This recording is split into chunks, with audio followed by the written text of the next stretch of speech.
Trump brought Project 2025 to the wedding thinking it was going to be a side piece and nobody was going to know, and now all the photos just hit the timeline and he got an answer for it. Well, I will tell you this, Trump, you should be used to getting yourself out of scrapes like that.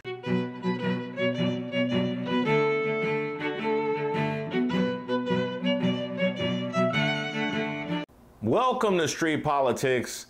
My name is Russ Vought. Now, by now, I assume most people watching have heard of Project 2025. Project 2025 is a far-right manifesto. It is a 1,000-page bucket list of extremist policies that would uproot every government agency and disrupt the lives of every person who calls this country home. The Department of Education would be eliminated, cutting students off from civil rights protections and ending essential Title I funding for K-12 schools. The Department of Justice would go on a murdering spree. It would rush to use the death penalty and expand its use to even more people while circumventing due process protections. Project 25 not only calls for national book bans in schools, but also creates a list of banned words for the federal government that would be deleted from, quote, every federal rule, agency regulation, contract, grant, and piece of legislation that exists.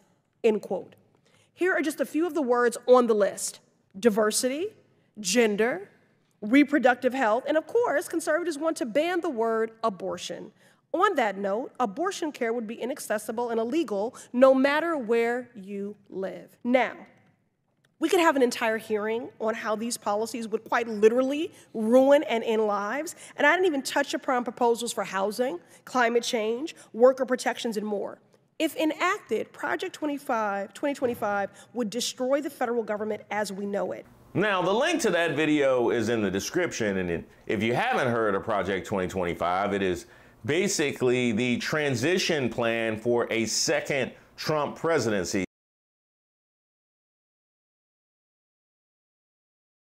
See, they were not prepared for Trump to win in 2016, although, to be fair, nobody was prepared for Trump to win in 2016. Hillary wasn't prepared.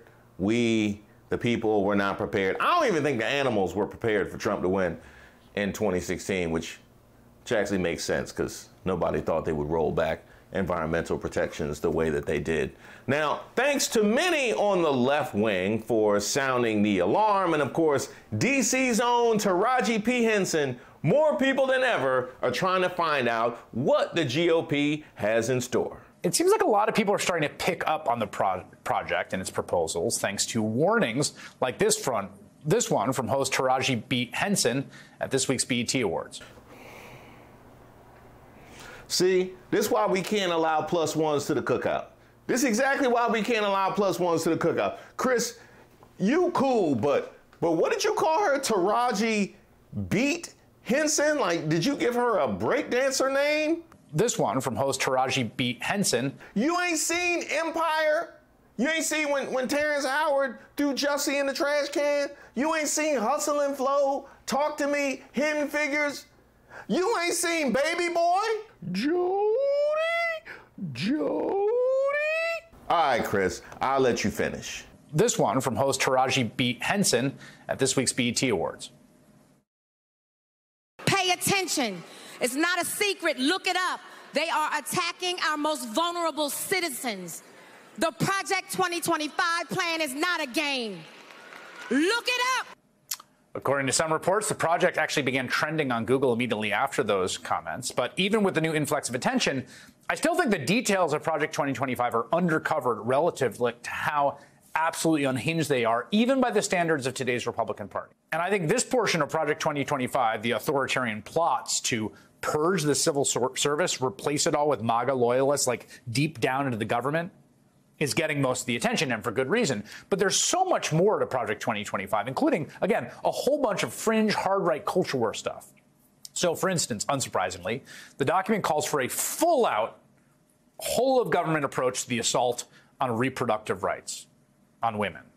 For conservatives to gratefully celebrate the greatest pro-family win in a generation, overturning Roe v. Wade. It includes an effective abortion ban by calling for the FDA, right? They're going to appoint people to the FDA who suddenly announce, oh, you can't have a medication abortion. Reverse its approval of chemical abortion drugs like mifepristone, which is used in the majority of all abortions in this country, and again, in red and blue states where abortion is legal or not. And to be clear, there's no absolutely justification for this, right? Mifepristone has been used safely for decades. This is not a scientific determination. They're going to put some apparatchik into charge of FDA to do this.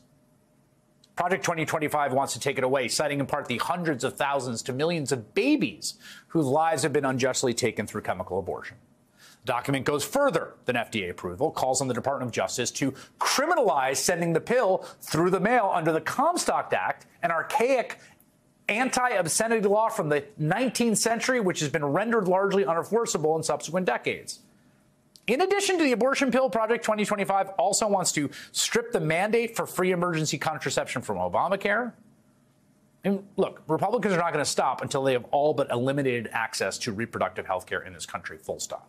Now, here's the part where I have to ask myself, why is it that they are so obsessed with reproductive freedoms? Why are they so obsessed with abortion and contraception? Now, a cynical man would think this wouldn't have anything to do with that great replacement theory now, would it?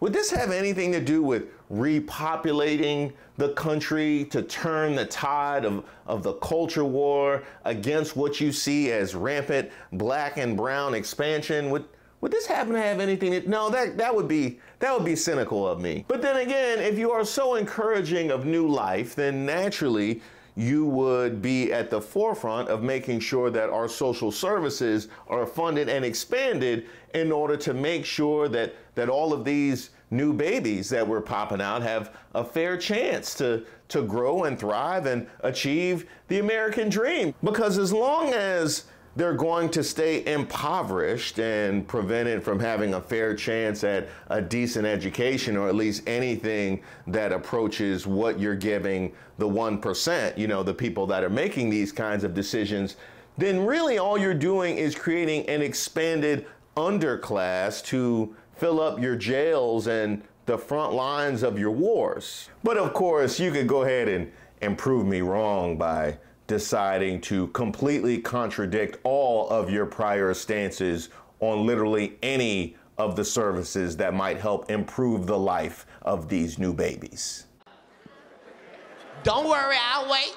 What is the right wing's obsession with other people's bedrooms? I mean, if it's not LGBTQ, now it's abortion. Here is contraception. Really, can't y'all mind?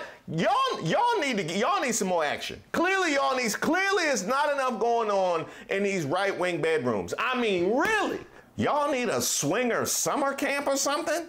Document also calls for all federal laws, grants, regulations, and contracts to delete every instance of the terms sexual orientation and gender identity, diversity, equity, inclusion, gender equality, gender equity, gender awareness, gender sensitive, abortion, reproductive health, and reproductive rights, saying their use deprives Americans of their First Amendment rights. Reproductive health. It demands the Department of Health and Human Services immediately put an end to the department's foray into woke transgender activism. And get this, I don't think people know this, but people should. Pornography should be outlawed, and the people who produce and distribute it should be imprisoned. I have no problem with that. That is totally fine by me. Hold on one second. I got to check on one thing. Okay, we good. All right, now naturally, as people have began to open their eyes to the possibility of Pornhub going away, this has become quite the political liability.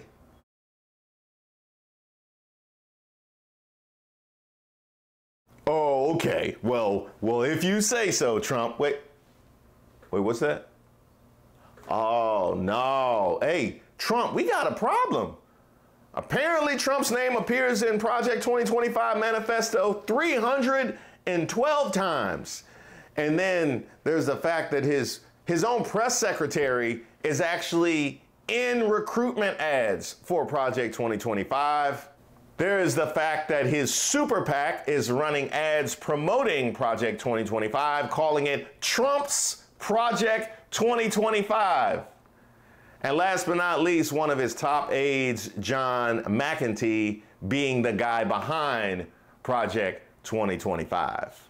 Even the head of the Heritage Foundation, Kevin Roberts, gave you the credit, Trump. Our Project 2025 has developed a comprehensive policy agenda, but even more importantly, recruiting people, 20,000 people to go into the next administration, hopefully to help take back this country for you and for your audiences.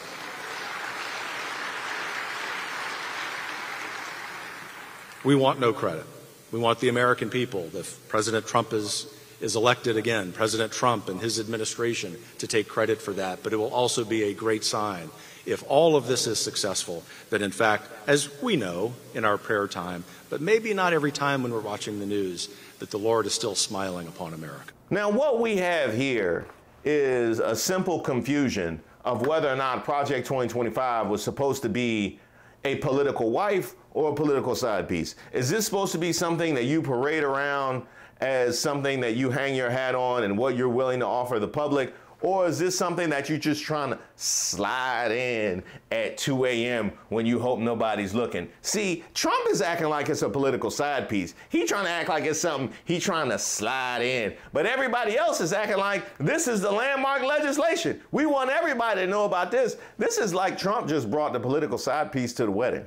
Yeah, Trump brought Project 2025 to the wedding, thinking it was going to be a side piece and nobody was going to know, and now all the photos just hit the timeline and he got an answer for it. Well, I will tell you this, Trump, you should be used to getting yourself out of scrapes like that. Now this is bad. This is very, very bad. Now, this will only be worse if you yourself had acknowledged the project. Your organization is named the Heritage Foundation, because you understand that our glorious heritage is the foundation of everything we hope to achieve. I'm so happy to be here at the National Association for the Advancement of Colored People, because I have always said nationally that I only associate with people who want to advance the colorment of people. I'm so grateful to be here at the Black Caucus, because I love black. Is that really the man that one of our major political parties is putting up for the presidency? I mean, Trump, the only thing you can do now is to just lean into it. Just lean into 2025 and be as divisive, abrasive, acrimonious, arrogant, and unlikable as possible. Well, Professor, my great friend, thanks for filling in and doing a great job. Three things. Number one, in spite of all this nonsense from the left, we are going to win.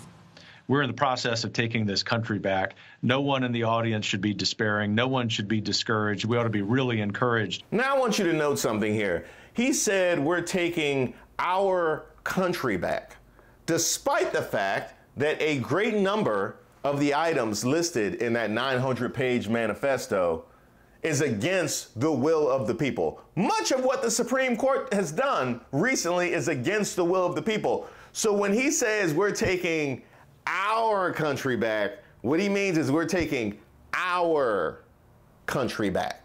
No one in the audience should be despairing. No one should be discouraged. We ought to be really encouraged by what happened yesterday. And in spite of all of the injustice, which, of course, friends and audience of this show, of our friend Steve know, we are going to prevail.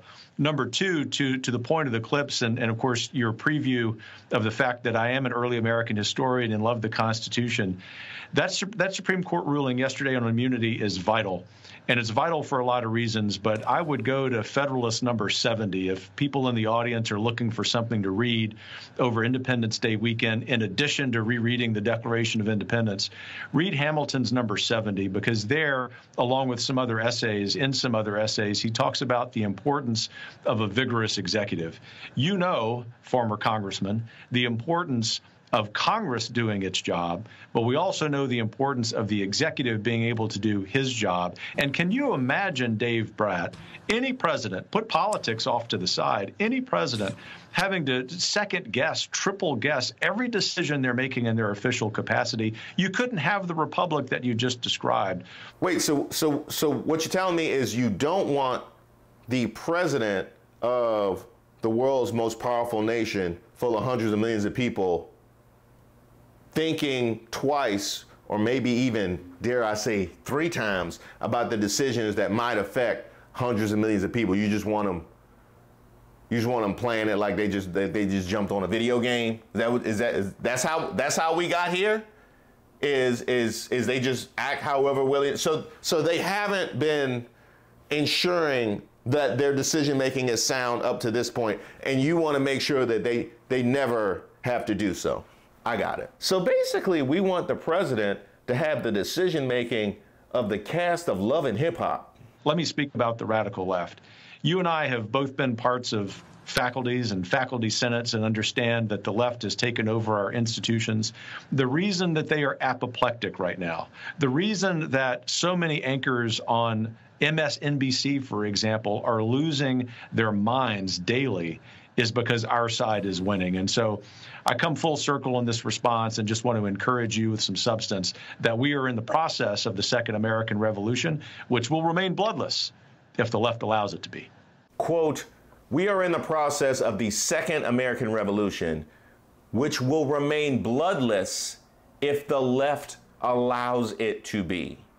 When somebody tells you who they are and what their intentions are, believe them. We have seen January 6th. We have seen how a surrogate after surrogate of Trump has refused to acknowledge or respect the results of the election should they lose. I just did a whole video on Mark Robinson saying some people need killing. When people declare their intentions, believe them. Though when it comes to Trump, that's probably the only thing I believe.